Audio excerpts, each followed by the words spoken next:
اعوذ باللہ من الشیطان الرجیم بسم اللہ الرحمن الرحیم۔ معزز سامعین کرام، السلام علیکم ورحمۃ اللہ وبرکاتہ۔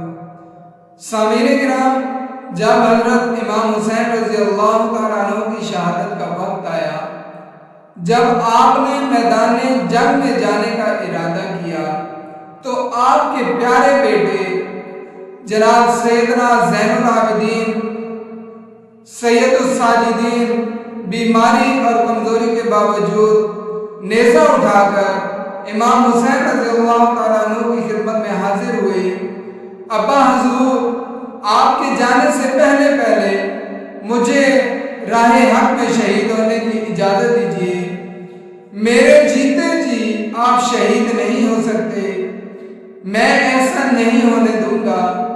امام حسین رضی اللہ تعالیٰ عنہ نے اپنے لختے جگر، نور نظر بیمار بیٹے کو اپنی آغوش محبت میں لیا، پیار کرتے ہوئے آپ کے کندھوں پہ ہاتھ پھیرتے ہوئے امام حسین رضی اللہ تعالیٰ عنہ نے فرمایا، اے میرے لختے جگر، میرے نور نظر، اے میرے بیمار اور کمزور بیٹے، تو نے شہید نہیں ہونا۔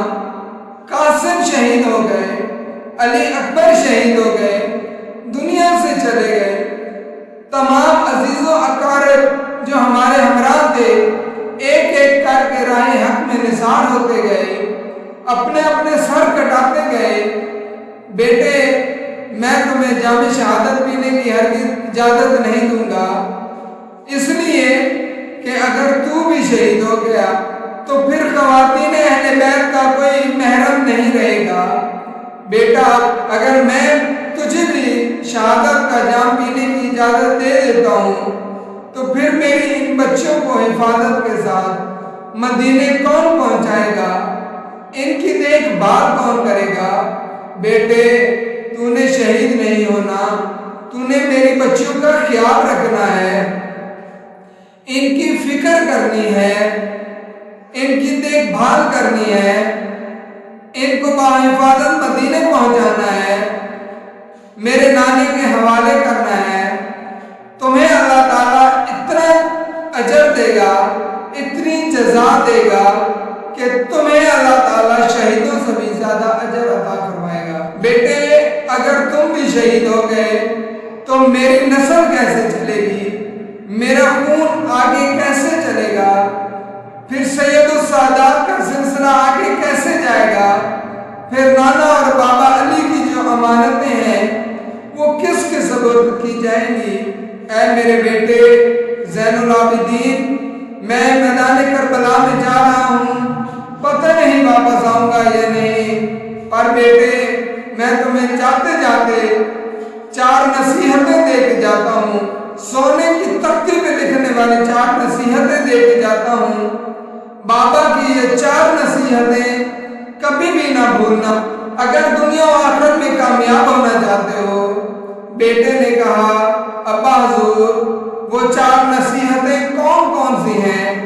امام حسین نے فرمایا، بیٹے، اگر دنیا و آخرت میں مقام چاہتے ہو، اگر تم دنیا و آخرت میں کامیابی چاہتے ہو تو پھر سنو، پہلی نصیحت، صبر کا دامن نہ چھوڑنا، صبر کا دامن کبھی بھی نہ چھوڑنا۔ دیکھ میرے بیٹے، تیرے بابے امام حسین کے اوپر اتنے بڑے بڑے امتحانات آئے، بڑی بڑی آزمائشیں آئی، بیٹے کڑیاں نوجوان علی اکبر لوٹا دیے اپنی آنکھوں کے سامنے۔ ان آنکھوں کے سامنے میں نے قاسم کا شباب لوٹتے دیکھا، میں نے علی اکبر کی جوانی لوٹتے دیکھی۔ بیٹے، میرا معصوم علی اصغر 6 ماہ کا علی اصغر، زبان خشک ہو گئی، لب خشک ہو گئے، 72 گھنٹے سے پانی نہ ملا، لب خشک ہے، زبان خشک ہے، گلا پانی مانگتا ہے۔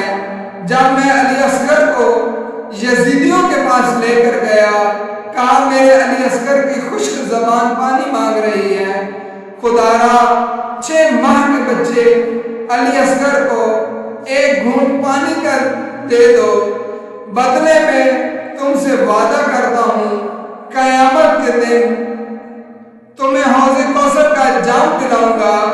بیٹے ان بدبختوں نے پانی تو نہ دیا، میرے علی اصغر کے لیے ایک گھونٹ پانی تو نہ دیا، علی اصغر کا خون نچوڑ کے مجھے دے دیا۔ بیٹے میں نے ان آنکھوں سے دیکھا کہ جب تیر آیا علی اصغر کو لگا، تیر کا وزن زیادہ تھا، میرے علی اصغر کا وزن کم تھا۔ بیٹے تیرے باب حسین کے اوپر اتنے بڑے بڑے امتحانات آئے، بڑی بڑی آزمائشیں آئیں۔ سن میرے بیٹے، تیرے باب حسین نے صبر کا دامن نہیں چھوڑا، کبھی بھی اپنے کریم رب کے سامنے شکوہ نہیں کیا کہ مالک تیرے بندے میرے ساتھ کیا کر رہے ہیں، تیرے بندے تیرے محبوب کی اولاد کے ساتھ کیا کر رہے ہیں، کبھی بھی شکوہ نہیں کیا، بس یہی کہا ہے مالک تو جس رضا پہ راضی تیرا حسین بھی اسی رضا پہ راضی۔ بیٹے صبر کا دامن نہ چھوڑنا، کیونکہ اللہ تعالیٰ صبر کرنے والوں کے ساتھ ہوتا ہے۔ تو صبر کرنا، اللہ تعالیٰ کو ہر وقت اپنے قریب پانا۔ بیٹے میں نے ہر جگہ، ہر وقت، ہر گھڑی، ہر لمحے اپنے رب کو اپنے قریب پایا ہے، اس لیے کہ میں نے صبر کا دامن کبھی نہیں چھوڑا۔ بیٹا میری دوسری نصیحت، شکر کا دامن کبھی نہ چھوڑنا، کیونکہ جو شخص شکر کرتا ہے اللہ تعالیٰ اس کو اتنا کچھ دیتا ہے کہ اس کو بادشاہ بنا دیتا ہے، بہت زیادہ مال دیتا ہے۔ بیٹے شکر کا دامن کبھی نہ چھوڑنا، تم مالدار بن جاؤ گے جب اللہ تعالیٰ تمہیں زیادہ رزق دینے لگے تو سخی بن جانا۔ اگر اللہ تعالیٰ کم رزق دینے لگے تو نبی کا وہ فرمان یاد کر لینا کہ میرے نبی نے فرمایا تھا، صحابہ جو اللہ کے دیے گئے تھوڑے رزق پر راضی ہو جائے اللہ تعالیٰ اس کے تھوڑے عملوں پر راضی ہو جائے گا۔ جو اللہ تعالیٰ کے دیے گئے تھوڑے رزق پر راضی ہو جاتا ہے اللہ تعالیٰ اس کے تھوڑے اعمال پر راضی ہو جاتا ہے۔ اللہ تعالیٰ زیادہ دے تو سخاوت چلانا۔ حضرت سیدنا زین العابدین نے پھر بابا کی نصیحتوں پر عمل بھی کیا، لوگوں کو دکھایا، اتنے سخی بنے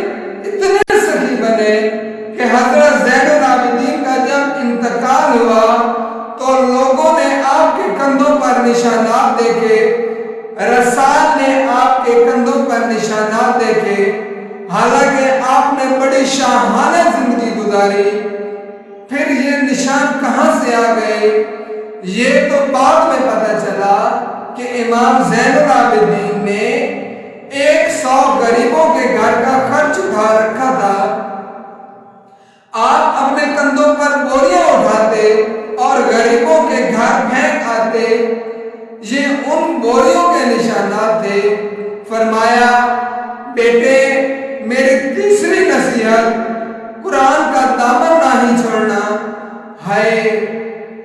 میرے نبی نے فرمایا صحابہ جب دلوں پر میل چڑھ جائے تو قرآن پاک کی تلاوت کر لیا کرو، اگر دل گندے ہو جائے تو قرآن پاک کی سماعت کر لیا کرو۔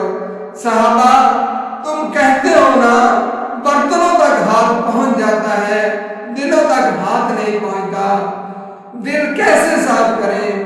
فرمایا میری امت قرآن کی طاقت کو سمجھ جاؤ، قرآن کی قوت کو سمجھ جاؤ۔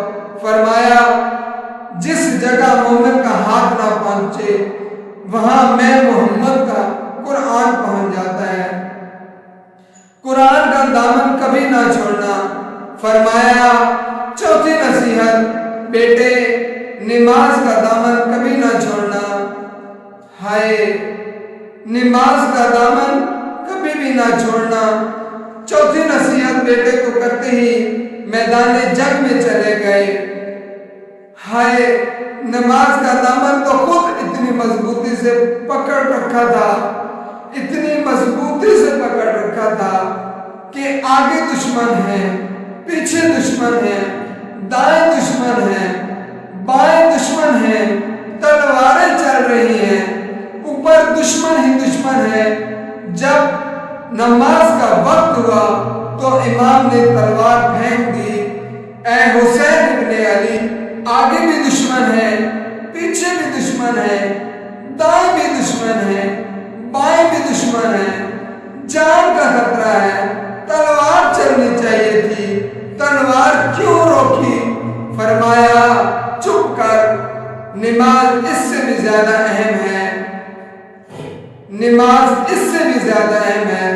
تم لوگ کتنی آسانی سے نماز چھوڑ دیتے ہو، نام لیتے ہو حسین کا، نقل کرتے ہو یزید کی، حسین بھوکا ہے نماز نہیں چھوڑتا، تم کھا پی کے نماز چھوڑ دیتے ہو، حسین 72 گھنٹوں کا پیاسا ہے نماز نہیں چھوڑی، تم شربت پی کر نماز چھوڑ دیتے ہو، حسین کا جسم زخموں سے چور چور ہے، تم موٹے تازے ہو کے نماز چھوڑ دیتے ہو۔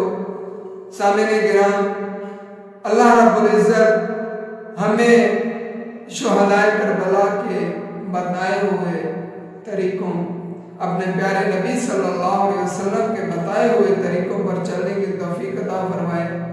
اللہ پاک ہمیں 5 جگانہ نماز باجماعت ادا کرنے کی توفیق عطا فرمائے۔ اللہ پاک ہمیں صحیح معنوں میں دین کو سمجھنے اور اس پر عمل کرنے کی توفیق عطا فرمائے۔ وآخر دعوانا